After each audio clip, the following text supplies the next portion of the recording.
하나님께서 성도 여러분들을 사랑하시는 줄 믿습니다. 오늘도 성령으로 충만하십시오. 일본인 작가 중에 도스카 다카마사라는 분이 계시는데 이분이 쓴 책 한 권이 있습니다. 그 책이 자기 개발 분야에서 1위로 선정이 된 적이 있습니다. 그 책의 제목은 세계 최고의 인재들은 왜 그렇게 무엇에 집중하는가 하는 그런 제목입니다. 이 책에서 세계 최고의 인재들이 한순간도 놓치지 않고 집중하는 것을 4가지로 소개하고 있습니다. 그들이 집중했던 4가지 기본으로 삼고 있는 내용에는 첫째는 다른 사람과의 관계입니다. 타인과의 관계를 매우 소중히 여긴다 하는 내용이 있고요. 또 한 가지는 평생 자기 개발을 멈추지 않는다라는 것이고, 또 다른 하나는 날마다 일의 성과를 낸다라는 것입니다. 그리고 또 한 가지는 글로벌 마인드를 한순간도 놓치지 않는다 하는 이런 4가지를 가지고 성장과 성숙을 위해서 끊임없이 노력한다라는 것을 소개하고 있습니다. 서기관 중에 한 사람이 예수님께서 어떤 내용에 대해서 지혜롭게 대답하시는 장면을 보고 예수님께 질문을 하게 됩니다. 선생님, 모든 계명 중에 어느 계명이 가장 큽니까? 하고 묻습니다. 마태복음에는 이렇게 되어 있습니다. 예수님을 시험하여서 물었다. 그렇게 되어 있고, 누가복음에는 영생을 얻으려면 무엇을 해야 합니까? 그 물음 역시 시험에서 물었다라고 되어 있습니다. 질문을 받으신 예수님께서 이렇게 대답하지요. 주 너의 하나님을 사랑하고 그 다음으로는 너의 이웃을 너의 몸과 같이 사랑하라 하시면서 이보다 더 큰 계명은 없다 이렇게 말씀을 하셨습니다. 예수님의 답변을 들은 서기관이 대답했지요. 예, 선생님 말씀이 옳습니다. 하나님과 이웃을 사랑하는 것이 모든 번제물과 또 여러 가지 어떤 제물보다도 더 나은 것입니다. 이렇게 대답하지요. 서기관의 이 대답을 들으신 예수님께서 이렇게 말씀합니다. 네가 하나님의 나라에서 멀리 있지 않다. 이렇게 대답을 합니다. 그런데 네가 하나님의 나라에서 멀리 있지 않다. 이 말씀은 좀 이상합니다. 하나님 나라에 있다라는 말씀도 아니고 네가 하나님 나라에 없다라는 말씀도 아닌 것 같습니다. 네가 하나님의 나라에 들어갈 수 있다라는 말씀도 아닌 것 같고 네가 하나님의 나라에 들어갈 수 없다라는 말씀도 아닌 것 같습니다.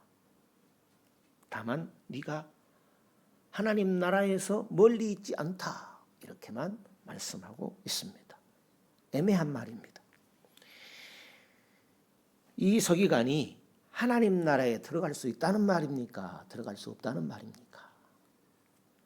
왜 예수님께서는 이 서기관이 지혜 있게 말한다라고 생각하시면서 나머지 부분은 이렇게 분명하게 말씀하지 않을까요? 속 시원하게 하나님 나라 밖에 있다. 하나님 나라 안에 있다. 이렇게 말씀하시면 좋을 것 같은데요. 만약 예수님께서 오늘 여러분에게 네가 지금 하나님 나라에서 멀지 않다 이렇게 말씀하신다면 어떤 생각을 가질 것 같습니까? 그리고 오늘 예수님께서 서기관에게 너는 하나님 나라에 멀리 있지 않다 하는 이 말씀은 어떤 뜻일까요? 예수님께서 서기관에게 네가 하나님 나라에서 멀리 있지 않다 이렇게 말씀하신 것은 분명한 의미가 있는 것입니다. 예수님은 서기관의 현재 신앙을 말씀하는 것이었습니다. 서기관은 예수님께서 말씀하시는 하나님 사랑 또 이웃 사랑의 이야기를 듣고 예수님께서 말씀하지 않는 부분까지 이해한 듯 말을 했습니다. 그렇지만 예수님께서는 서기관의 현재 신앙 상태를 꼬집어 주신 것입니다. 너는 하나님 나라에서 떨어져 있다. 이런 말씀이셨습니다.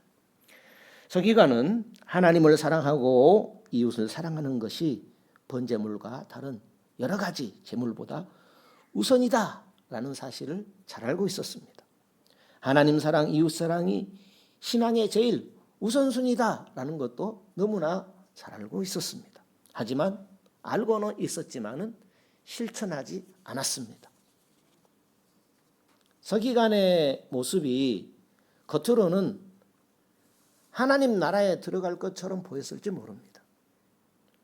그렇지만 그것은 겉모습일 뿐 실상은 신앙의 내용은 예수님께서 볼 때 아니었던 것입니다. 서기관이 첫째 계명, 둘째 계명을 잘 알고 있었지만은 실천하지 않았습니다. 사람이 보기에는 모르겠지만 예수님이 볼 때는 아니었던 것입니다. 공간복음에 보게 되면 예수님께서 서기관 율법사 바리새인들을 자주 책망하는 내용을 발견할 수 있습니다. 그 사람들의 특징이 무엇인가 하면 계명을 열심히 지킨다고 지킵니다. 그렇지만 그들의 목적은 외식이었습니다. 외식하려고 해서 외식했겠습니까마는 하나님께 대한 신앙이 아니라 사람에게 보이려고 했다라는 말씀이지요. 그들은 하나님의 계명이 아니라 사람의 계명을 지켰던 것입니다. 하나님을 사랑해서 계명을 지키는 것이 아니라 자기를 드러내고 사람에게 보이기 위한 목적으로 계명을 지켰습니다. 하나님을 믿고 하나님을 사랑해서 계명을 지키는 것이 아니었습니다. 자기를 좋게 하고 자기가 좋은 평가를 받는 모양새를 갖추기 위해서 사람에게 보이는 그런 계명 지킴이었습니다. 계명을 지키는 목적이 하나님을 예배하는 목적이 아니라 사람에게 보이고 자기를 드러내기 위함이었습니다. 입으로는 예수님이 말씀하신 하나님 사랑, 이웃 사랑을 아는 것처럼 이야기했지만 실상은 몰랐습니다. 그러니까 서기관은 구원도 모르고 믿음도 모르는 사람이고 신앙의 내용도 모르는 사람이었습니다. 그렇다면 오늘 우리가 생각해 볼 것은 하나님을 사랑하는 것은 도대체 무엇일까라는 것입니다. 하나님을 사랑하는 것은 하나님을 내 삶의 가장 귀한 분으로 믿고 받아들이는 것입니다. 하나님을 사랑하는 자는 하나님이 무엇을 원하는지를 제일 먼저 찾고 행동하는 사람입니다. 서기관들은 하나님보다 율법을 지키는 것을 더 우선했습니다. 613개나 되는 계명을 지키기 위해서 노력했습니다. 해야 할 것, 해야지 말아야 할 것, 그것을 붙들고 사는 것이 신앙의 우선이라고 생각했습니다. 사람이 계명을 다 지킬 수 있겠습니까? 계명을 지키는 것이 우선이라면 하나님 앞에 예배할 사람이 있겠습니까? 계명을 지켜서 하나님 나라에 들어갈 수 있다면 어느 사람이 들어갈 수 있겠습니까? 그렇다면 하나님을 사랑하는 것은 무엇을 말하는 것일까요? 하나님을 사랑하는 것은 우선은 예수 그리스도의 통치를 받는 것입니다. 예수를 믿는 것입니다. 예수를 사랑하는 것입니다. 예수님의 계명을 지키는 것입니다. 예수님께서 이렇게 말씀하셨지요. 사람이 나를 사랑하면 나의 계명을 지킬 것이다 말씀하셨습니다. 하나님의 큰 사랑, 큰 구원을 받았습니다. 그런데 하나님이 눈에 보이지 않습니다. 그런데 그 하나님을 사랑하는 증거를 무엇으로 가질 수 있겠습니까? 이웃 사랑으로 연결이 되어지는 것입니다. 교회는 이웃을 사랑하는 훈련, 하나님을 사랑하는 훈련을 하는 곳입니다. 우리가 하나님의 큰 사랑과 큰 구원에 대한 그런 사람으로서 반응한다면 그것은 이웃을 사랑하는 것으로 연결되어진다라는 것입니다. 하지만 서기관들 안에 하나님이 없었습니다. 하라는 것과 하지 말라는 계명도 정확히 알았지만은 하나님을 사랑하지 않았습니다. 하나님을 의지하고 하나님만이 참 신이어야 하는데 그런 믿음이 없었습니다. 그래서 예수님께서는 외식하는 서기관과 바리새인들이여 하며 책망하신 적이 많이 있습니다. 그렇다면 이웃을 사랑하는 것은 무엇을 말하는 것일까요? 우리 성경 같이 읽어볼까요? 31절입니다. 31절에 내 마음을 같이 읽어볼까요? 내 마음을 둘째는 이것이니 내 이웃을 내 몸과 같이 사랑하라 하신 것이라. 이에서 더 큰 계명이 없느니라. 이웃을 사랑하는 것은 무엇일까요? 하나님 사랑은 이웃 사랑으로 연결이 되어집니다. 서기관들은 이웃을 사랑하는 실천가들이라고 볼 수 있습니다. 구제를 하고 어려운 사람들을 도왔습니다. 서기관들이 이런 구제를 한 것은 이웃을 사랑했기 때문이 아니었습니다. 오직 자신의 의를 드러내는 것이 목적이었습니다. 그러니까 이웃을 사랑하는 것이 자기를 위한 것이고 자기의 명예를 위한 것이었습니다. 마음에 하나님이 없으면, 마음에 예수님을 두지 않게 되면 하나님께 영광을 돌리고 하나님을 사랑하는 것이 아니라 자기 유익을 구하게 되어 있습니다. 그래서 예수님께서는 이들이 하나님 나라 밖에 있을 뿐 신앙의 흉내만 낼 뿐 들어갈 자격이 없다 하는 이런 의도로 네가 하나님 나라에 그리 멀지 않다 이렇게 말씀을 하신 것입니다. 사실 서기관 바리새인들은 구제의 전문가들이다라고 할 수 있습니다. 나름 최고의 이웃사랑의 실천가들입니다. 그렇지만 예수님께서 산상수훈에 이렇게 말씀하신 적이 있습니다. 마태복음 6장에 보게 되면 예수님께서 구제에 대해서 이렇게 말씀을 하셨습니다. 사람에게 보이려고 그들 앞에서 자기 의를 행치 않도록 주의하라. 그렇지 아니하면 하늘에 계신 너희 아버지께 상을 얻지 못하느니라. 그러므로 구제할 때에 외식하는 자가 사람에게 영광을 얻으려고 회당과 거리에 사는 것 같이 너희 앞에 나팔을 불지 말라. 진실로 너희에게 이르노니 저희는 자기 상을 이미 받았느니라. 너는 구제할 때 오른손에 하는 것을 왼손이 모르게 하여 내 구제함이 은밀하게 하라. 은밀한 중에 보시는 너의 아버지가 갚으시리라. 이렇게 말씀하셨습니다. 그러니까 자기가 드러나고 사람의 의가 드러나지 않도록 구제할 때에 주의하라고 예수님이 말씀하셨죠. 그러니까 이렇게 하면 예수님께서 뭐라고 했어요? 자기 상을 이미 받았느니라 말씀하신 것입니다.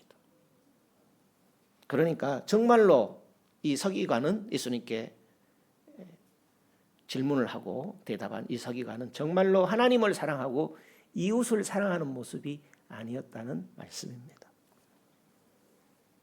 하나님의 사랑에 대한 반응으로서 이웃을 사랑하는 것이 아니라 자기를 드러내고 자기를 위한 수단으로서의 계명을 지키는 행동이었다라는 것입니다. 그러면 성경은 오늘 우리에게 어떤 태도를 가지기를 원하는 것일까요?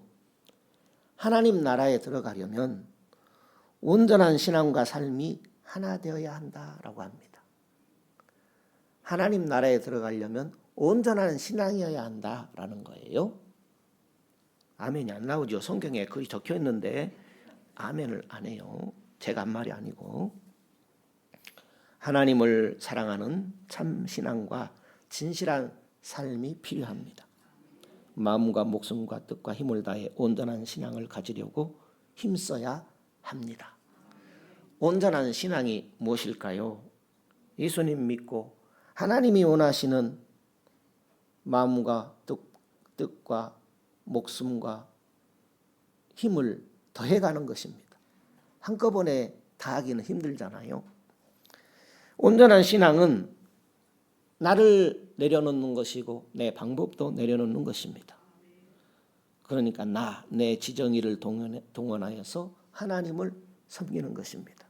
한마디로 나를 부인하고 하나님께 집중하는 것입니다.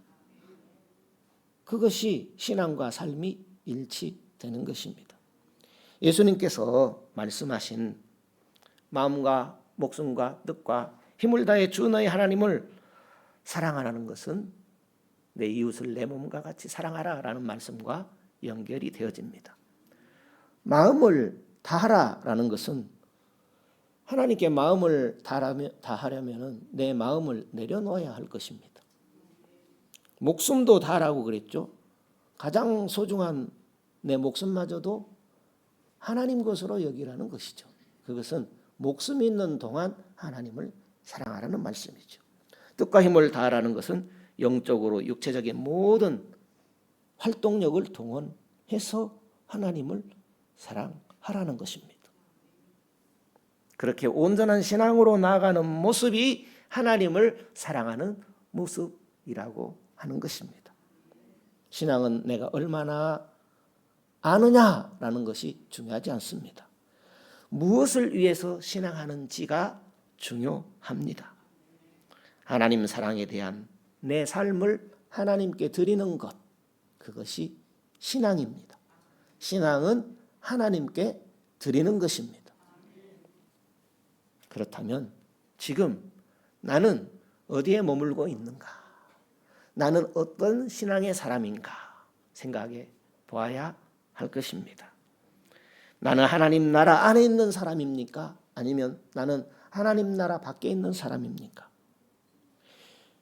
믿는 자 천국이라고 했기에 내가 예수님을 믿고 있다면 나는 하나님 나라 안의 사람이라는 확신을 갖고 신앙생활해 가야 할 것입니다. 간혹 나는 천국에 들어가려고 애쓴다고 하는 사람이 종종 있습니다. 천국을 들어가려고 애쓰면 천국에 들어갈 수 있습니까? 내가 애를 써가지고 천국에 들어갈 사람이 있습니까? 천국은 믿음입니다. 천국은 믿음으로 들어갑니다. 천국은 예수를 믿는 것이고 예수를 계속해서 믿는 것이고 예수를 끝까지 믿는 것이 천국에 들어가는 것입니다. 예수를 오늘 또 그 예수가 믿어지고 내일 또 믿어지는 것이고 끝까지 예수님이 믿어져야 그것이 천국의 백성의 모습입니다.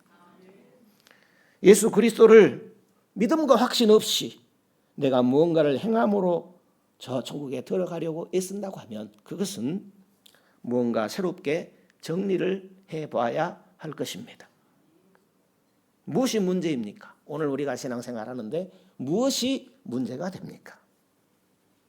우리의 신앙이 제자리에 머물고 있으면 문제가 되어집니다. 신앙은 제자리를 맴돌고 있으면 문제가 되어질 수밖에 없습니다. 성장이 멈춘 신앙은 확신이 떨어지게 되어 있습니다. 예수님께서 누가복음 17장에 말씀했죠. 하나님 나라는 여기 있다 저기 있다가 아니라 예수님 모신 너희 마음에 있느니라. 예수님을 내 삶 가운데 모시고 살면 하나님 나라가 임하여 있다라고 말씀하셨습니다. 예수님과 멀어질수록 확신은 떨어지게 되어 있습니다.